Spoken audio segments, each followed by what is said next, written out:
সেই আসরের পর থেকে নিয়ে 10-12 পদ 13 পদ 14 পদ ইফতার সামনে নিয়ে বসে যে দাঁত কচকচ কচকচ করতেছিল, হাতগুলো শুধুমাত্র আকুপাকু করতেছিল যে কখন বেগুনি ধরবে, কখন পেঁয়াজ ধরবে, কখন বুটমুড়িতে হাত দিবে।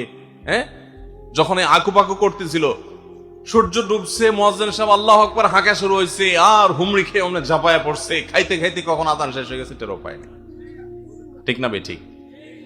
আপনি খান, ওয়াক্ত হয়ে গেছে সাথে সাথে আপনি খেলেন, আযান শুনলেন সাথে সাথে আপনি খেলেন, ভালো কথা।